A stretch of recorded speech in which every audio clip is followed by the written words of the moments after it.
जय हिंद। इस वीडियो में हम कारगिल को कैसे जीता गया इसके बारे में डिटेल से समझेंगे कि क्या था थल सेना का विजय ऑपरेशन और वायुसेना का सफेद सागर ऑपरेशन और नौसेना का ऑपरेशन तलवार। इन तीनों ऑपरेशन के द्वारा किस तरह से पाकिस्तान को हर मोर्चे पर घेर लिया गया, जिस वजह से पाकिस्तान पूरी तरह पीछे हटने से मजबूर हो गया। 1998 में परमाणु बम के सफल परीक्षण के बाद भारत और पाकिस्तान दोनों ही एक परमाणु संपन्न देश थे। दो परमाणु संपन्न देशों के बीच यदि युद्ध होता है तो ये काफ़ी घातक हो सकते हैं। इसलिए इसको समझते हुए और काफ़ी दूरदर्शी सोच रखने वाले हमारे प्रधानमंत्री अटल बिहारी वाजपेयी 21 फरवरी 1999 को बस द्वारा दिल्ली से लाहौर के लिए रवाना हुए और एक लाहौर समझौते पर हस्ताक्षर हुआ 21 फरवरी 1999 को। और जब अटल बिहारी वाजपेयी लाहौर में बस से उतरे तो बहुत ही गर्मजोशी से उनका स्वागत किया गया। दोनों देशों ने कहा कि अतीत में हमने जितने भी युद्ध किए हैं उसे भुलाकर हम सब अब एक सह अस्तित्व पे आगे बढ़ेंगे और हम बहुत ही जल्दी मिल बैठकर कश्मीर मुद्दे को सॉल्व कर लेंगे, इसमें बिना किसी देश को इंटरफेयर किए। अटल बिहारी वाजपेयी को 21 तोपों की सलामी दी गई, लेकिन कोई भी हिंदुस्तानी ये नहीं जान रहा था कि ये 21 तोपों की जो सलामी दी जा रही है भारत के प्रधानमंत्री के सम्मान में, ठीक 3 महीने बाद यानी मई में यही तोपें भारतीय सैनिकों के सीने पर गिरेंगी। लाहौर में जब हमारे प्रधानमंत्री अटल बिहारी वाजपेयी थे तो उस समय पाकिस्तान के जनरल परवेज मुशर्रफ ये कह रहे थे कि हम उन्हें सैल्यूट नहीं करेंगे। भाई मत करिए ना, तुम्हारे सैल्यूट के हम लोग भूखे हैं। लेकिन ये जो था ये आदमी इतना बड़का, ये इसको तो इसी के देश में फांसी की सजा हुई है, इसने खुद अपने प्रधानमंत्री नवाज शरीफ का तख्ता पलट करके खुद राष्ट्रपति बन गया था वहां पे। तो ये इसने क्या किया, एक प्लान बनाया, ऑपरेशन बद्र, अल बद्र प्लान बनाया और इसमें ना कई जनरल थे, 4-5 लोग, यही लोग मेन थे। इनमें सबसे महत्वपूर्ण जो थे वो तो एकदम ये तो था ही भाई, ये जनरल ही थे परवेज मुशर्रफ। और यहाँ पे चीफ ऑफ जो जनरल स्टाफ थे अजीज खान और यहाँ मेजर जनरल जावेद हसन। ऐसा कहा जाता है कि पूरा जावेद हसन ने ही रूपरेखा तैयार किया था। हालांकि इतने लोगों का योगदान था कारगिल में।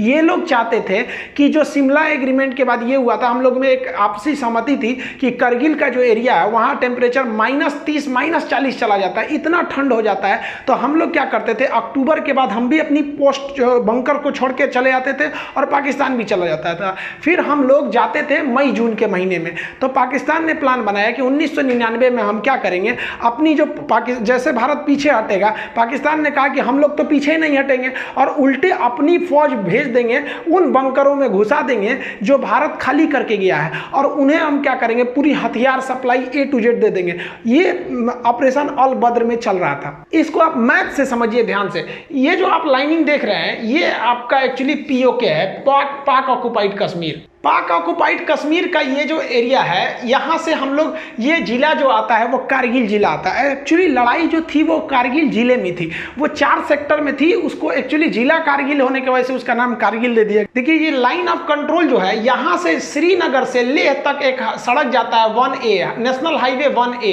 अब पाकिस्तान का जो प्लानिंग क्या था कि ये हाईवे को हमको कैसे भी काट देना है। ये हाईवे काटने का 2 मकसद था। एक हाईवे को यहाँ से काट दीजिए और एक एरिया से, ताकि यहां से कोई सियाचिन में ना जा सके। अगर सियाचिन का हाईवे कट जाएगा तो सियाचिन भारत के हाथ से निकल जाएगा, क्योंकि वहां डायरेक्ट पहुंच नहीं है। अब बीच में इतने पहाड़ हैं कि नॉर्मल सड़क बना ही ना जा सकती है। तो इसलिए ऑपरेशन अल बद्र के द्वारा मुशर्रफ ये सोचे कि हम ये हाईवे को काट देंगे तो पाकिस्तान, भारत बैकफुट पे आ जाएगा। और रियली भी थी। जैसे आप यहां देखेंगे ये डॉटेड लाइन हमारी LAC है, ये लाइन ऑफ कंट्रोल है। अब ये जो सड़क जा रही है ये सड़क है हमारी श्रीनगर से लेह तक। अब यहां कारगिल देखिए ये लाइन ऑफ कंट्रोल के बहुत ही करीब है। इनकी प्लानिंग क्या थी, ये लोग 4 जगह से भारत में घुस गए। देखिए करगिल जो बोलते हैं, करगिल की लड़ाई, करगिल जिला था, उसमें 4 जगह थे। जैसे आपके जिला में कैसे ब्लॉक या तहसील होते हैं, कई सारे होते हैं, तालुका टाइप का, उसे ही था करगिल जिला। इसमें 4 महत्वपूर्ण सब डिवीजन में लड़ाई चल रही थी। ये क्या किया, ये 4 जगह से घुसपैठ कर दिया। यहाँ पर 4 एरिया से घुसपैठ किया। सबसे पहला जो एरिया था मस्कोक एरिया था, ये मस्कोक एरिया में घुसपैठ कर दिया। उसके बाद जो एरिया था वो द्रास का एरिया था। सबसे भीषण जो लड़ाई हुई थी वो द्रास में हुई थी। इसी में तोलोलिंग, टाइगर हिल और 0.5140 इसमें सब आते थे सब ये। तो ये वाला एरिया हो गया द्रास और इसके बाद ये वाला एरिया हो गया काक्सर। काक्सर का एरिया जो था वो एक्चुअली बैकअप के लिए इन लोगों ने यूज किया था। और काक्सर के बाद ये बटालिक एरिया, बटालिक सबसे लास्ट में था। अब आप बताइए बटालिक क्यों किया गया था? क्योंकि बटालिक पे अगर कब्जा हो जाएगा तो हम सियाचिन नहीं जा पाएंगे। तो आप देख रहे हैं ना, ये चारों पॉइंट एक्चुअली कारगिल में आ रहे थे, इसलिए इसको नाम दे दिया गया कारगिल का युद्ध।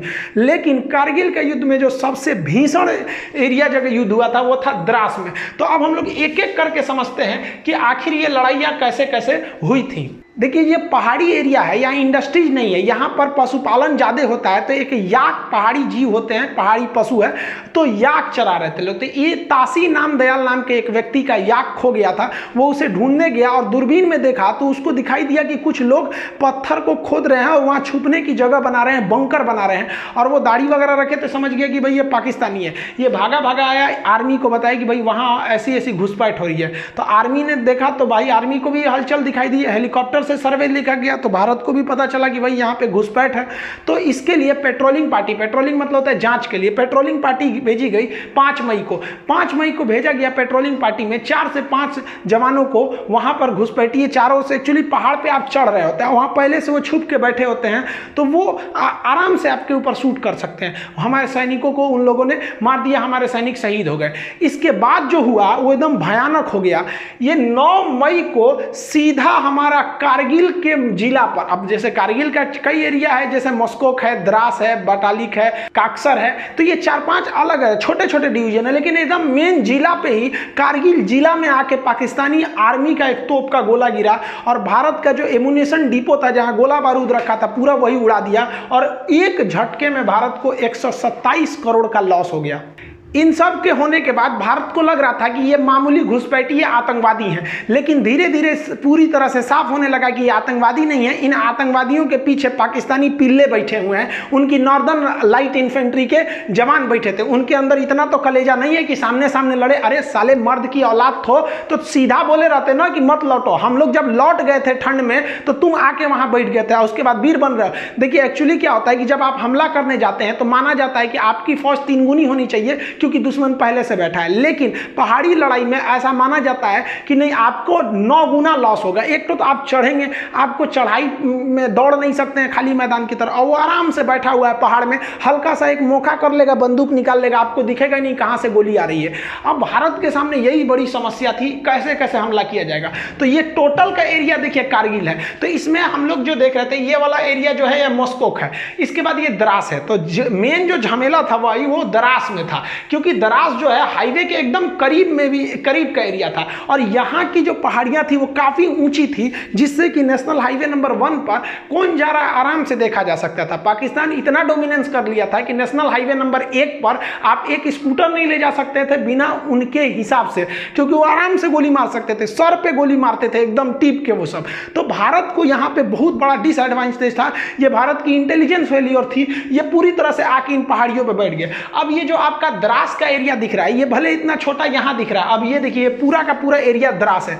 अब भारत ने अपनी थल सेना का ऑपरेशन विजय चालू किया 19 मई को, ऑफिशियली इसी दिन से युद्ध स्टार्ट हो गई। अब हम लोगों ने कहा कि भैया एक टुकड़ी द्रास में भेजते हैं, कुछ यहाँ पे मस्कोक एरिया में, यहाँ पे काक्सर में, और ये वाला एरिया जो आपका बटालिक है यहाँ पे भी भेजते हैं। भीषण लड़ाई हो गई आपकी द्रास में, चूंकि द्रास का एरिया बहुत ऊंचा पे था। अब यहाँ 3-4 ऐसे जगह थे जहाँ पे कब्जा करना जरूरी था, जैसे तोलोलिंग हो गया, टाइगर हिल हो गया, पॉइंट मतलब देखिए यहाँ पे बहुत छोटे छोटे पहाड़ी भी हैं सब लाइन से, तो इसका अलग अलग नाम ना देके सेना के मानचित्र में उसका नाम दे दिया गया पॉइंट 5140, और एक और पॉइंट है पॉइंट 4590। ऐसे कई ठो पहाड़ियां हैं सब, और ये पूरा मिला देते हैं ना तो ये एरिया बनता है द्रास। अब इस द्रास के एरिया में युद्ध करना बड़ी भयानक था। इधर तोलोलिंग थी, तोलोलिंग के बाद यहाँ पर आपका मंग था, फिर पॉइंट 5140 था। ऐसे करते करते इस एरिया तक पूरा जीत लेंगे तो लास्ट में पड़ता था टाइगर हिल। टाइगर हिल बहुत ही ज्यादा हाइट पर था और इन सब पे पाकिस्तानी बैठे हुए थे सब, इतना भीषण एरिया में ये लोग आकर बैठ गए थे। अब भारत को नीचे से जाना था इस एरिया में। जनरल परवेज मुशर्रफ के प्लान के हिसाब से उन लोगों ने भारत के 140 पोस्ट पर कब्जा कर लिया था, बंकर बना लिए थे, और हर पोस्ट में उन्होंने भारी मात्रा में heavy machine gun, mortar, artillery, पीछे से तोप का support, stinger, surface to air missile, हर तरह के मिसाइलों से लैस थे और वो लगभग 1500 की संख्या में थे। समस्या ये थी कि यही नहीं समझ में आ रहा था कि वो हमला कहां से कर रहे हैं। ये द्रास का सेक्टर अगर आप देख रहे हैं तो ये वाला जो एरिया है वो टाइगर हिल है। ये सबसे हाइट पे था इस एरिया में टाइगर हिल, लेकिन इसके इधर कई तो 0.5140 थी। यहां पर आपने सुना होगा विक्रम बत्रा, दिल मांगे मोर। तो ये लोग इस एरिया में ना जो हमारे राजपूताना राइफल थी, ग्रेनेडियर थी, जम्मू कश्मीर राइफल थे, जाट रेजिमेंट के सैनिक थे, गोरखा थे, कई सारे पूरी भारत के हर एरिया से फौज को लगाया गया था। तो यहां पर बेसिकली ग्रेनेडियर थे, राजपूत राइफल थे और जम्मू कश्मीर राइफल के जवान थे। तो ये इस एरिया से गए। पहले ये लोग यहां से गए, तोलोलिंग पे कब्जा किया। तोलोलिंग के बाद कई छोटे छोटे पॉइंट पर कब्जा किया। तोलोलिंग के बाद सेकेंड हाइट पे जा था 0.5141 था, यहां कब्जा किया गया। यहां कब्जा के बाद आप देखिए यहां से सीधा टाइगर हिल यहां है। यहां पर हमला हो रहा था और ये ससुरे सब यहां से आर्टिलरी फायर कर रहे थे, सब तोप यहां से। सोचिए उनको कहां दिखेगा। और यहां एयरफोर्स भी सक्सेस नहीं हो पा रही थी, लेकिन भारतीय जवान रुकने वाले कहां है ससुरे तुनाई। भारत मां को जब भी जरूरत पड़ी है, भारत के वीर सपूतों ने कभी भी अपना खून बहाने से पीछे नहीं हटे हैं। भारतीय सैनिक जब 0.5141 पे कब्जा किए तो यहां से नीचे उतरते वक्त भी बहुत ज्यादा यहां से भीषण फायरिंग हो रही थी। यहीं पे बहुत सारे फौजी हमारे शहीद हो गए। फिर प्लान बनाया गया कि हम लोग इस डायरेक्शन से उतर के कुछ उस डायरेक्शन से तीनों ओर से घेरा जाए हम लोग टाइगर हिल के ऊपर। तीन ओर से टाइगर हिल को घेर के और फिर भारत ने टाइगर हिल पर अपना तिरंगा लहरा दिया था। देखिए यहाँ पर जो एरिया दिख रहा है ये आपको टाइगर हिल दिख रहा है। अब टाइगर हिल से इतना दूरी पे आप देखेंगे तो ये तोलोलिंग का एरिया, ये तोलोलिंग पहाड़ी है। ये टोटल एरिया जो है वो द्रास है।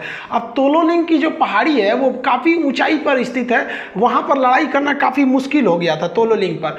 अब यहाँ तोलोलिंग पे तो पहले से तोलोलिंग पीक है, यहाँ पे पाकिस्तानी पहले से बैठे थे और जो हिंदुस्तानी फौज थी वो नीचे से आ रही थी। अब हिंदुस्तानी फौज नीचे से जब चढ़ रही थी तो ये जो पाकिस्तानी थे इस साइड में अपनी आर्टिलरी गन रखे थे, यहाँ से हमला कर देते थे। तोलोलिंग की ऊंचाई से ये पूरे एरिया पे डोमिनेट करते थे। ये एरिया नीचे होने की वजह से हम लोग जब द्रास से ऊपर चढ़ना चालू किए तोलोलिंग पे तो ये सीधा हमला कर देते थे। फिर भी भारतीय सूरवीरों ने किसी भी तरह इस मुश्किल चोटी के ऊपर चढ़ान किया। तोलोलिंग को जीतने के बाद इसके अगल बगल में देखेंगे तो कई सारी पहाड़ियां हैं जिन्हें अलग अलग पॉइंट के नाम पे जानते हैं, जिसे हम कहते हैं 0.5140। इस तरह से छोटी छोटी पहाड़ियां थी। इन पहाड़ियों को पार करने के बाद अब देखिए इतनी दुर्गम में पहाड़ियों में जा जाके लड़ाई लड़ना था और दुश्मन यहाँ पर 100 से ज़्यादा पोस्ट बना के, बंकर बना के वहाँ पर गुफा टाइप का उसमें छुपा हुआ था। हमारे सैनिकों को दिखता भी नहीं था स्पष्ट कि उनकी लोकेशन कहाँ है। ये पार करके इस एरिया की जो सबसे ऊंची चोटी थी वो थी टाइगर हिल। द्रास के तोलोलिंग और उसके छोटे पहाड़ियों पे जीतने के बाद अब इस एरिया का सबसे ऊंचा पहाड़ आप देख रहे हैं ये टाइगर हिल। इसको फतह करना बहुत ही मुश्किल था। टाइगर हिल पे हमारे जो जम्मू कश्मीर राइफल, जो राजपूताना राइफल रही, हमारी जो ग्रेनेडियर्स, इनकी पोस्ट पहुंची फौज पूरी तरह से। अब ये इतना सीधा चढ़ाई पे और यहाँ से ये लोग टोटल एरिया डोमिनेट कर रहे थे। इस वजह से इंडिया को जो थी कैजुअलिटी ज़्यादा हो गई, क्योंकि ये पहाड़ पर वो पहले से छुपे हुए थे। एक तो इतनी ऊंचाई थी। अब आप सोचिए जो कुतुब मीनार है वो 240 यानी लगभग 250 फीट की ऊंचाई पर है और ये लड़ाई चल रही थी 18,000 फीट। आप 250 फीट कुतुब मीनार चढ़िएगा तो थक जाते हैं। ये 18,000 फीट पर दुश्मनों का आमना सामना मुकाबला था। उसमें से चोट्टो पाकिस्तानियों की फौज पीछे से तोप से फायरिंग कर रही थी, इनडायरेक्टली मोटार तोप, हैवी मशीन गन इत्यादि से। और इनको छुपने में एक सहायता होती थी, क्योंकि रूल है कि जो ऊंचाई पर रहता है उन्हें युद्ध में ज्यादा फायदा मिलता है। इसीलिए टाइगर हिल को तीन ओर से घेर लिया गया। तीनों ओर से घेरने के बाद जब टाइगर हिल पर कब्जा हुआ तो समझने लगा कि भैया द्रास का एरिया जो है ना अब पूरी तरह से इंडिया के डोमिनेंस में था। लेकिन बाकी बटालिक सेक्टर वगैरह में अभी भी घुसपैठ बनी हुई थी। लेकिन ये टाइगर हिल जीतने के बाद भारतीय सैनिकों का मनोबल भी टाइगर हिल से ज्यादा ऊंचा उठ गया था। करगिल की लड़ाई में सबसे निर्णायक अगर किसी हथियार ने अगर साथ दिया था तो वो बफोर्स तोप ने साथ दिया था। बफोर्स तोप ने इतना भयानक बम्बार्डमेंट किया था कि पाकिस्तानियों को समझ में नहीं आ रहा था कि कहां से ये हमला हो रहा है। जबकि आपको याद होगा तो जब राजीव गांधी की सरकार थी तो इनको बहुत सारे इल्जाम लगाए गए थे कि बफोर्स में घोटाला हुआ है, क्या हुआ है। लेकिन जब युद्ध के मैदान में, जब बफोर्स अपने रियल मैदान में उतरा तो जितने विरोधी थे जो ये बोल रहे थे कि राजीव गांधी ने घोटाला किया है, उन लोग का एकदम मुंह बंद हो गया, क्योंकि ये एकदम पिन पॉइंट निशाना मारता था, एकदम टीप के, और जबकि पाकिस्तानी को समझ में नहीं आता है मार कैसे रहा है। हम किसी अलग वीडियो में आपको बता देंगे कि तोप से कैसे निशाना बनाया जाता है। एक्चुअली उसके लिए 8 फिगर आर्टिलरी निकाली जाती है 4 फिगर के हिसाब से, तो वो 4 फिगर 8 फिगर के हिसाब से इसको निकाल के मारा जाता है। 40 किलोमीटर रेंज होता है, 40 किलोमीटर तो दिखता भी नहीं है, ये फिगर के हिसाब से मारा जाता है, नक्शा के हिसाब से। वैसे ही हमारे यहाँ राफेल खराब है, राफेल खराब है। अभी चाइना से युद्ध हो जाएगा तो सबको समझ में आ जाएगा कि राफेल क्या है। तो हमारे यहाँ ना देखिए भाई, किसी की भी सरकार रही, विपक्ष में बैठे हो तो मतलब सरकार को गरियाओ, एक तरह से कह लीजिए। तो ये हमारे पॉलिटिक्स का एक परंपरा है कि विपक्ष में बैठे हो तो सरकार को गरियाओ। उस वक्त बोफोर्स के लिए आप राजीव गांधी को गरिया रहे थे, अभी आप राफेल के लिए नरेंद्र मोदी को गरियाओ। तो आप ये नहीं कह सकते कि गाली किसी एक पार्टी ने सुना है, यहाँ सब पार्टी गाली सुनती है, भले वो कुछ भी करे। आर्टिलरी गन के बाद वायुसेना ने भी अपना ऑपरेशन सफेद सागर चालू कर दिया। 26 मई 1999 को ऑपरेशन सफेद सागर को ऑफिशियली लॉन्च कर दिया गया, और इसके लिए भारतीय वायुसेना ने अगले ही दिन यानी 27 मई को, ये भारतीय वायुसेना के लिए बहुत खराब दिन एक तरह से कह सकते हैं, तो क्योंकि यह इस वक्त भारतीय वायुसेना को कई सारे झटके लगे। उन्होंने अपना मिग 27 विमान को उड़ाया, जो वहां पे पहाड़ी क्षेत्र में गया और इसमें टेक्निकली खराबी आ गई थी। ये हालांकि पाकिस्तानी कहते हैं कि उन्हें मारकर गिरा दिया गया था। टेक्निकली खराबी आने की वजह से इसके जो पायलट थे नचिकेता, वो क्या किए, पैराशूट से ड्रॉप किए, और गलती से उनका पैराशूट जो है लाइन ऑफ कंट्रोल के उस साइड गिर गया, पाकिस्तान साइड में। बाद में पाकिस्तान ने भारत के दबाव में लौटा दिया, जैसे अभिनंदन जी के साथ मामला हुआ था। लेकिन तब तक, ये तो बात का मैटर है कि जब लौटाया था, लेकिन उस वक्त तो किसी को पता ही नहीं चल रही थी 27 मई को कि कहाँ गए, इनका कोई रडार से सिग्नल भी गायब हो गया था। तो इनके पीछे निकले थे मिग 21 लेके अजय अहलुवालिया। अजय अहलुवालिया साहब गए थे सर्च करने के लिए, तो ये काफी लो हाइट से उड़ान भर रहे थे, क्योंकि इनको खोजना था अपने साथी नचिकेता का विमान। लेकिन इन्हीं पर पाकिस्तानियों ने स्टिंगर मिसाइल से हमला कर दिया। अब सोचिए, किसी आतंकवादी के पास मिसाइल होता है, स्टिंगर मिसाइल। ये चोट्टा पाकिस्तानी था, दुनिया में कह रहा है कि मतलब हमारी फौज नहीं है। अरे हिजड़ो कहीं के, तुम्हारी फौज नहीं है। एक तो लड़का हमारे वीडियो पे कमेंट किया कि दुनिया का सबसे बड़ा आतंकवादी देश भारत है। इस ससुरा पाकिस्तानी ऐसा कमेंट करता, हमको तो हंसी ही नहीं छूट कर, हम रिप्लाई कौन जी करे, चोट्टा कहीं का, तू सबसे बड़का है, हम लोग को बोल रहा है। तो आतंकवादियों ने अजय अहलुवालिया के विमान पर स्टिंगर मिसाइल से हमला कर दिया। स्टिंगर मिसाइल से जब हमला किया तो ये इन्होंने सीट एजेक्शन का बटन दबाया। इसके बाद सीट इजेक्शन हो जाता है, हम राफेल के वीडियो में आपको सब समझा दिए थे। और उसके बाद जब ये पैराशूट से नीचे उतरे तो ये पाकिस्तानियों ने हैवी मशीन गन से फायरिंग किया। आसमान से अजय अहलुवालिया के शरीर के टुकड़े गिर रहे थे, वहां पर एकदम निर्मम हत्या कर दी गई। ये वायुसेना का एक बहुत बड़ा, कह लीजिए तो एक काला दिन था। वायुसेना ने सोची कि हम अपने हेलीकॉप्टरों का प्रयोग करेंगे, क्योंकि फाइटर जो होते हैं बहुत तेज रफ्तार से निकल जाते हैं, दुश्मन कहाँ छुपा है पता ही नहीं चलता है। और हेलीकॉप्टर जो होते हैं वो थोड़े धीरे स्पीड से होते हैं और एक जगह रुक भी सकते हैं। लेकिन भारत के साथ समस्या क्या था, जो उसके Mi-24 या Mi-35 जैसे भीषण लड़ाकू हेलीकॉप्टर थे, ये सब के पास जो लड़ाकू हेलीकॉप्टर थे, ये इनके पास हथियार ज़्यादा होता है, लेकिन इनकी लोड इतने भयानक थी कि ये उतना हाइट पर उड़ नहीं सकते हैं। ये केवल 10,000 फीट की ऊंचाई पर ये उड़ सकते हैं। लेकिन वहाँ तो लड़ाई हो रही थी 18,000 फीट की ऊंचाई पर। सोचिए 18,000 फीट, कुतुब मीनार 250 फीट की ऊंचाई पर, वो 18,000 फीट की ऊंचाई पर। अब क्या किया जाए, तो भारत ने अपना Mi-17 जो हेलीकॉप्टर था, जो सवारी ले जाने वाला हेलीकॉप्टर था, जिसमें कोई भी मिसाइल नहीं लोड किया जा सकता है, तो भारतीय वायुसेना के इंजीनियरों ने इसमें क्या किया, अलग से मिसाइल ले जाने के लिए पॉट जोड़ दिया। आप यहाँ देखिए, इसमें कोई पॉट नहीं है, लेकिन यही हेलीकॉप्टर में यहाँ पे आपको रॉकेट ले जाने के लिए पॉट जोड़ दिया गया। लेकिन इसमें एक खराबी थी, जो हमारे 4 Mi हेलीकॉप्टर थे, इसके पास आती हुई मिसाइलों के, क्योंकि पहले जो 2 विमान थे उन पर तो मिसाइल अटैक हो गया था, स्टिंगर मिसाइल कंधे पे रख के मार दिया जाता है। तो ये लोग स्टिंगर मिसाइल से बचने के लिए एक फ्लेयर का प्रयोग करते हैं। वो आग का गोला होता है। एक्चुअली स्टिंगर मिसाइल जो होती है वो गर्मी को सूंघ के आती है, तो गर्मी को सूंघ के आती है, तो ये क्या करते हैं, जब इनको पता चल जाता है कि हमारे ऊपर स्टिंगर मिसाइल आ रही है, तो वो आग का गोला फेंकने लगते हैं, जिसका जो इंफ्रारेड को मिसाइलों को अपनी ओर खींच लेता है, ये बच के निकल जाते हैं। तो भारत के जो हेलीकॉप्टर थे, 4 में से तीसरा जो हेलीकॉप्टर था, उसमें ये फ्लेयर वाला सिस्टम था, वो नहीं लगाया गया था, और यही खतरा हो भी गया। हमारा पहला हेलीकॉप्टर बम बरसा के आ गया, फ्लेयर से बच गया, दूसरा भी फ्लेयर छोड़ के बच गया, बम बरसाया, लेकिन तीसरा जो जहाज था वो भीषण हमला किया, और उसके पास फ्लेयर भी नहीं था, लेकिन इतने हमारे वायुसेना के पायलट बहादुर कि वो नीचे जहाज को लाया, एकदम एक्यूरेट हमला किया। लेकिन उसी बीच क्या हुआ, जो स्टिंगर मिसाइल थी वो 30 तीसरे हेलीकॉप्टर को हिट कर गया। पीछे से आ रहा चौथा हेलीकॉप्टर जो वो एरिया था पाकिस्तानियों के बंकर को ध्वस्त कर दिया, लेकिन हम लोगों ने फिर अपना एक हेलीकॉप्टर खो दिया और उसमें हमारे बैठे जवान को हमारे जो जवान थे वो भी शहीद हो गए। भारत ने अपनी स्ट्रेटजी को पूरी तरह से चेंज कर दिया। भारत ने अपना फ्रांस निर्मित जहाज को लगाया जिसका नाम था मिराज 2000। एक्चुअली पाकिस्तान इस जहाज को खरीदने से इनकार कर दिया था, कहा था कि भैया बहुत बड़ा साइज का जहाज, हम इसको नहीं लेंगे। और भारत सरकार ने इस मिराज जहाज को वायुसेना ने लगाया। ये मिराज जहाज जो लेजर गाइडेड बम से हमला करते थे, तो ये सबसे बड़ा आप कहिए तो वायुसेना का जो ऑपरेशन सफेद सागर था उसमें सबसे निर्णायक भूमिका मिराज 2000 लगाया। ये तो पाकिस्तान में घुस के पाकिस्तानियों का बलात्कार कर दिया, ऊपर से ही मारा, इतना हमला किया कि कमर टूट गई कारगिल की लड़ाई में। कह रहे थे कि बहुत बड़ा साइज है, बहुत बड़ा साइज है तो बढ़िया से तो धोबो किया है। और अभी याद रखो इसका बाप आ रहा है, बाप इसी का मिराज 2000 का राफेल पुरान हो गया, तगड़ा अभी और है। लेकिन वायुसेना को एक बात का और डर था कि 1965 की लड़ाई में हम लोगों ने एक छोटा सा हमला किया था जिसके बदले में पाकिस्तानी वायुसेना ने भीषण हमला कर दिया। इस बार उनके हमले से डर नहीं था। एक्चुअली दिक्कत क्या था कि पाकिस्तानी घुसपैठिए जो थे, उनकी नॉर्मल लाइट इन्फेंट्री के जो जवान थे वो घुस चुके थे पूरी हथियार को लेकर, और हम लोग को दिख भी नहीं रहा था। और अगर वायुसेना भारत की या पाकिस्तान की दोनों घुस जाएगी तो इसमें सबसे बड़ा फायदा क्या होगा, नीचे के घुसपैठियों को, क्योंकि हमारे जो जवान चढ़ रहे थे उनको तो ये पाकिस्तानी घुसपैठी मारिए रहे थे आराम से, ऊपर से उनकी वायुसेना भी मारने लगती थी। लेकिन इसीलिए भारतीय वायुसेना ने श्रीनगर एयरबेस, पठानकोट एयरबेस से अपने जो जितने भी घातक जो इंटरसेप्टर जहाज थे MiG-29 इसको तैनात रखा था कि अगर पाकिस्तानी वायुसेना आएगी तो तुम उससे जाके लड़ जाना, कारगिल के एरिया में घुसने ही मत देना। इसी बीच सबसे भीषण घटना हुई थी भाई 24 जून 1999 को। हमारे दो जगुआर जहाज जो थे वो रेकी पे निकले हुए थे।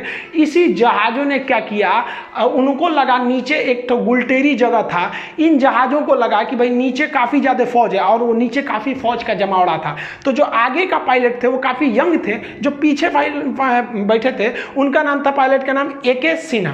तो AK सिंह जो थे ये थोड़े सीनियर पायलट थे। तो ये आगे वाला जो पायलट था वो गुलटेरी में जो फौज खड़ी थी उनका बहुत बड़ा कैंप था, नीचे पाकिस्तानी बहुत बड़ी फौज में खड़े थे, उन पर मिसाइल लॉक कर लिया। और आपको हम वीडियो में बता चुके हैं राफेल वाले में कि एक बार मिसाइल लॉक हो गया ना तो आप बच नहीं सकते, वो मिसाइलें खोज के मार देगी आपको। तो ये ग्राउंड पे एकदम लॉक कर लिया और इनने पूछा अपने सीनियर से कि हमने लॉक कर लिया है बहुत बड़े अड्डा को, क्या हम इसे उड़ाने जा रहे हैं? तो उन्होंने कहा कि रुक जा एक बात बता, तुम उस साइड पाकिस्तान में हो, घुस गए हो कि इंडिया में ही हो? तो ये कहे कि हम तो पाकिस्तान वाले एरिया में घुस गए। कहा कि मत मारो, क्योंकि इस दिल्ली का सीधा आदेश है कि आप पाकिस्तान के एरिया में हमला नहीं कर सकते। ये बहुत अच्छा डिसीजन था, क्योंकि एक साल पहले हम लोगों ने 1998 में परमाणु बम फोड़ा था, पूरी दुनिया हमारे खिलाफ थे, जैसे अभी ईरान के खिलाफ है, उस समय हमारे खिलाफ थी। और अगर हम लोग पाकिस्तान में घुस के मार देते तो ये तो एक तरह का कहिए तो ओपन युद्ध हो जाता। और अपने एरिया में मार रहे हैं तो पूरी दुनिया हमारा साथ देगी कि भैया हम अपने एरिया में आतंकवादियों को मार रहे हैं, तो कहे कि उधर मत मारो। और आपको जानकर ताज्जुब होगा, जहां ये पायलट मिसाइल लॉक किया था नहीं, हमारा एयरफोर्स का ही पायलट हुआ, एकदम नौछड़िया भी यंग था, जन्मे करते हिंदुस्तान के यंग लड़का लड़े में कितना आगे। और किस्मत अच्छा था, नवाज शरीफ उनके प्रधानमंत्री और उनके थल सेना अध्यक्ष परवेज मुशर्रफ, ये लोग उसी कैंपुआ में थे। सोचिए अगर सीनियर मना नहीं किया रहता तो जूनियर तो धो दिया रहता। अब आप याद समझिए थोड़ा, एक छोटा सा देश था ऑस्ट्रिया, जिसके यानी राजकुमार की हत्या कर दी गई। उस हत्या की वजह से प्रथम विश्व युद्ध चालू हो गया। वही हाल था यहाँ, एक परमाणु संपन्न वाला दूसरे देश के परमाणु संपन्न के सेना अध्यक्ष को मार देने से कुछ खास बवाल नहीं होता है, क्योंकि सेना लड़ने के लिए, लेकिन राजनीतिक व्यक्ति की हत्या करने पर बवाल हो जाता है।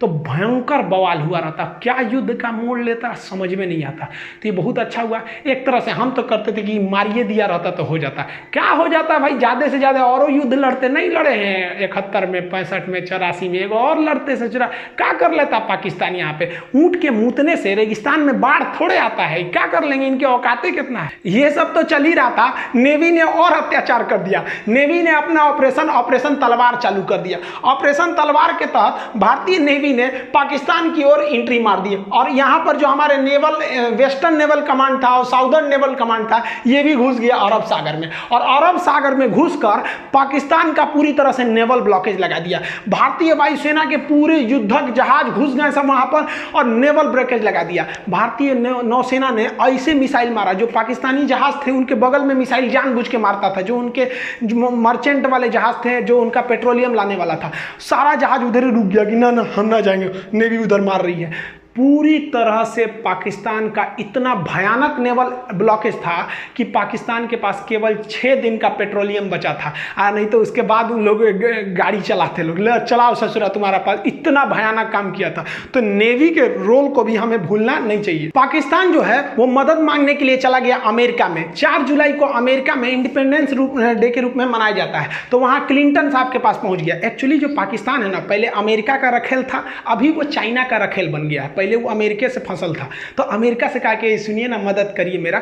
अमेरिका के पास गया मदद करने के लिए, तो अमेरिका ने पूछ दिया नवाज शरीफ से, ये बताइए वो नॉर्दर्न इन्फेंट्री आपकी फौज घुसी है कि नहीं घुसी है? तो कहा कि हमरे फौज घुसी है, और ये चट्टा घुसा दिया बिना हमरे बताइए।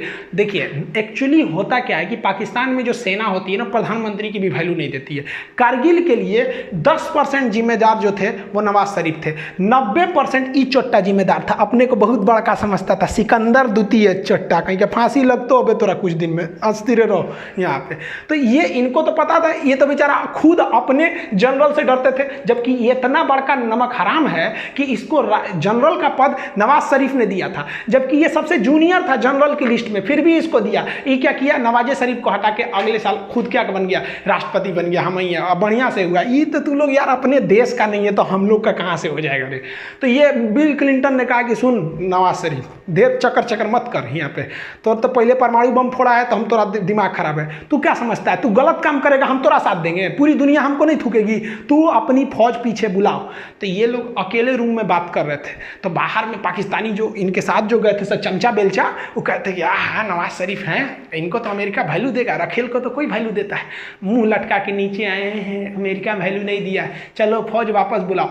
तब तक पगला ये चाइना गया था मदद करने कि हमको मदद कीजिए यहाँ पर, तब तक भारतीय जो थे सब टेलीकॉम वाले इसका बतिया रिकॉर्ड कर लिया सब। और भारत के अटल बिहारी वाजपेयी और यशवंत सिंह जो थे, जसवंत सिंह, इन्होंने प्रेस कॉन्फ्रेंस में वो टेप सुना दिया कि ससुरा चाइना में कह रहा है कि हमारी फौज घुसी हुई है, और यहाँ एक्सेप्ट कर लिया। यानी दुनिया के मैटर पे ये तो चौपट हो गए। लेकिन ये चोट्टा हटने का नाम नहीं ले रहा था, क्योंकि ये चाहता था कि हम चुनाव लड़े यहाँ पर। बताइए हमारी सेना कितनी बेहतरीन रहती है, सर्जिकल स्ट्राइक करके आई तो मोदी जी बोलने लगे कि हमारी सेना की है, हमारी सेना की है, नेता कहने लगे सब मारे। लेकिन फौज ने कभी नहीं कहा।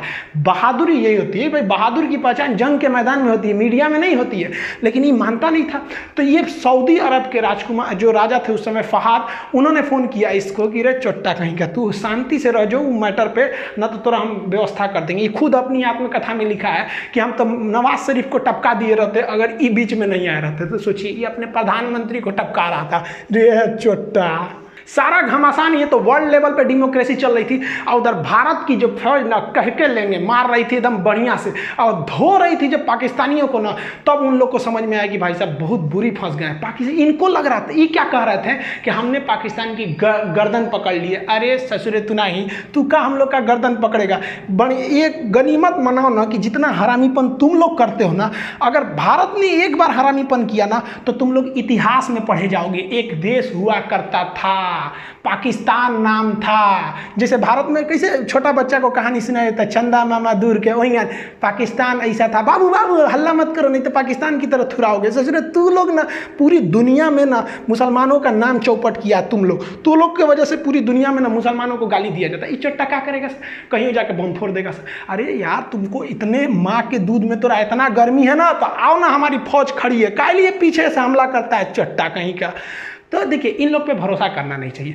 14 जुलाई तक पाकिस्तान के जितने हिजड़े घुसे थे उन सारे हरामियों को भारतीय सेना ने मार दिया, और राजनीतिक रूप से अटल बिहारी वाजपेयी ने घोषणा कर दिया कि पाकिस्तान ने हमारे पीठ पर खंजर मारा था, हम उसके सीने पे गोली मारे हैं। ये देखने में व्यक्ति बूढ़ा था, इनको कम मत समझिएगा, बुढ़ापा में परमाणु परीक्षण करने वाला प्रधानमंत्री हमारे अटल बिहारी वाजपेयी। हम उन खुश नसीबों में से हैं जिन्होंने प्रधानमंत्री के रूप में अटल बिहारी वाजपेयी और उसी समय राष्ट्रपति के रूप में एपीजे अब्दुल कलाम को देखा है।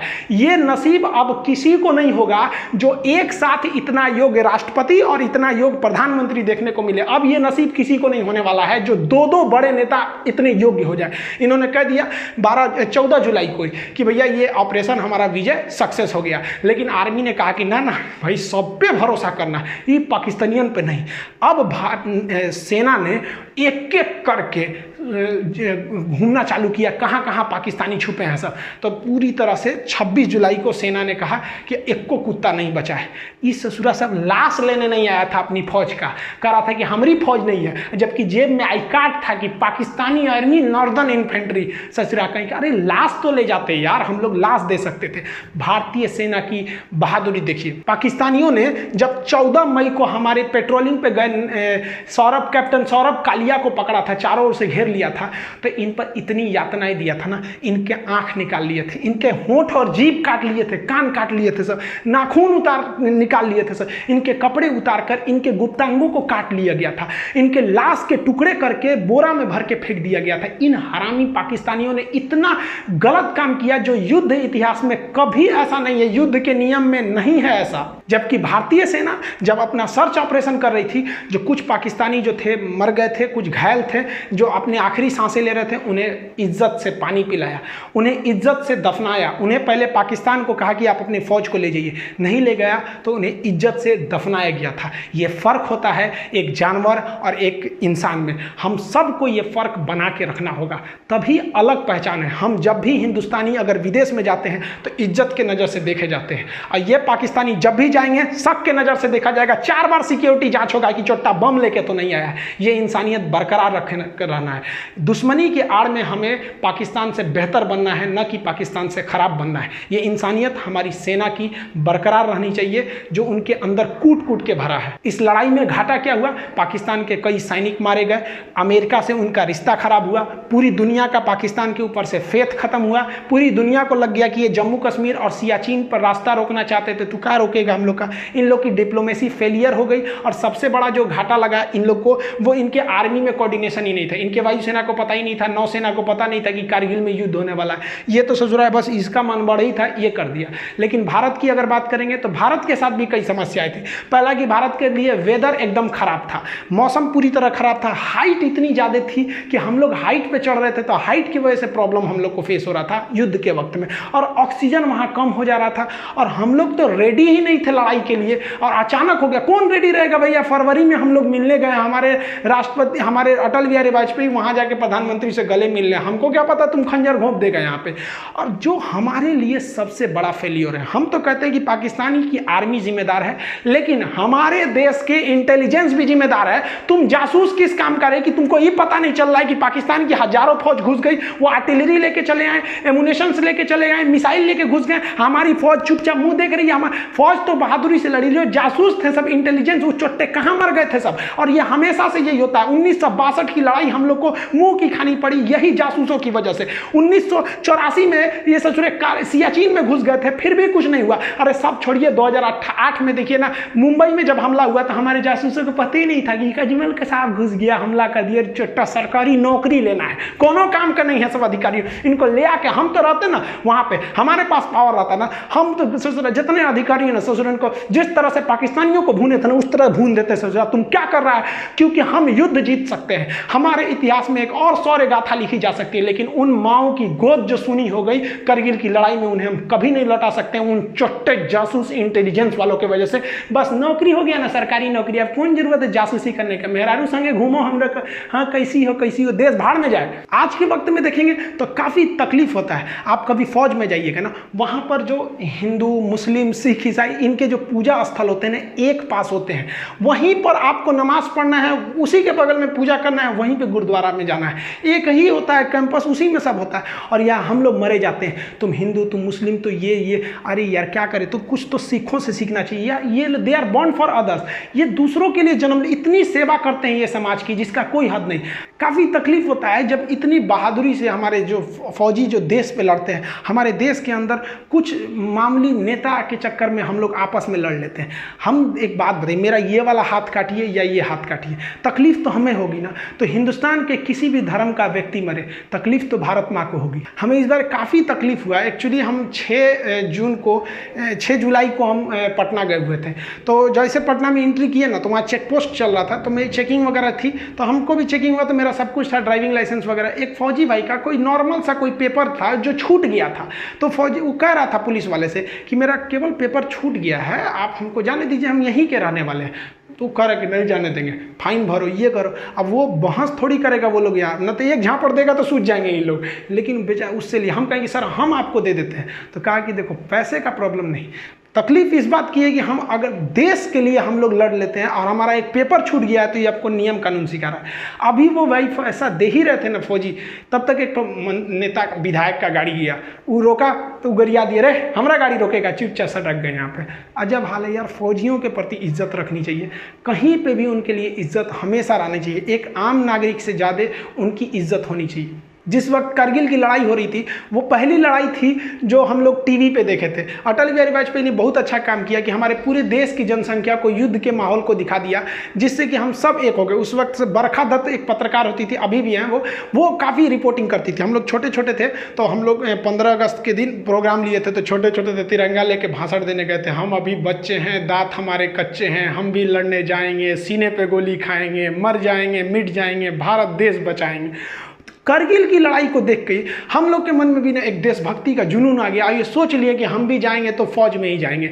इसीलिए हम लोग जब 10th पास किए तो एनसीसी किए। एनसीसी में सी सर्टिफिकेट, फायरिंग वगैरह सब वहीं सिखाया, हथियार के बारे में हम लोग को। उसके बाद एनडीए का एग्जाम दिए हैं लोग, ताकि हम लोग जाके एक ऑफिसर रैंक की जॉब ले सकें आर्मी में। तो एनडीए का जब आप एग्जाम देंगे ना, तो एक सर्विस सिलेक्शन बोर्ड होता है एसएसबी, वो इंटरव्यू लेती है 5 दिन का। उसके बाद आगे आपको रोक लेती है मेडिकल के लिए। तो हम इलाहाबाद गए थे एसएसबी इंटरव्यू देने के लिए, वहाँ चेस्ट नंबर वगैरह सब मिलता है। तो वहाँ पे जब गए थे तो इंटरव्यू वगैरह में, लेकिन बाद में काफ़ी खुशी हुआ वहाँ पे कि हम यहाँ आ गए, कुछ ही दिन बाद हम फौज में ऑफिसर हो जाएंगे। लेकिन क्या हुआ कि जब मेडिकल में गए ना, तो मेरा हाथ टेढ़ा है। अगर आप देखेंगे ना, मेरा हाथ काफ़ी टेढ़ा है, यहाँ पे 21 डिग्री का एंगल है। मेडिकल अनफिट के वजह होने की वजह से हमको छाट दिया गया। मेरी ज़िंदगी का ना एक सपना ही टूट गया, भाई फौज में जाना चाहते। हम काफ़ी फ्रस्ट्रेट हो गए थे। तो हमारे जो एनसीसी के सर थे, सूबेदार सुनील सिंह राजपूत, वो राजपूत रेजिमेंट के थे, उनको कॉल किए कि सर हम एनडीए में, अब हमारा हाथ तो टेढ़ा है, अब तो हम कभी नहीं जा सकते, ना एनडीए से जा सकते ना सीडीएस से। कहे कोई बात नहीं, तुम आगे अब फर्दर कुछ और देखो, क्योंकि एपीजे अब्दुल कलाम भी गए थे तो उनका भी सिलेक्शन नहीं हुआ था। तो जब इतने महान लोग का नहीं हुआ, तो थोड़ा सा अपने आप को समझाने का एक हिम्मत आया कि नहीं, अब हम भी कुछ कर सकते हैं देश के लिए। इन्होंने बहुत कुछ किया, हम लोग तो इनके पैर के धूल के बराबर भी नहीं है। हम आप सबसे कहना चाहेंगे कि जहां भी रहें, आप फौजियों के लिए एक रिस्पेक्ट बनाए रहें। हम लोग के घर के आगे से जब करगिल के वक्त में गाड़ियां भर भर के जाती थी, ट्रेन ना, हम लोग ट्रेन के ट्रैक के किनारे खड़ा होकर सब लोग सैल्यूट करते थे, जय हिंद सर। छोटे छोटे हम लोग थे। तो अभी भी आप भी जहाँ रहिए उनके रिस्पेक्ट करिए, क्योंकि वो वहाँ खड़े हैं, हमारी बदले की तकलीफ वो अपने सर झेल रहे हैं, इसलिए हम आज यहाँ मुस्कुरा रहे हैं। मिलेंगे नेक्स्ट वीडियो में आपसे, तब तक के लिए जय हिंद।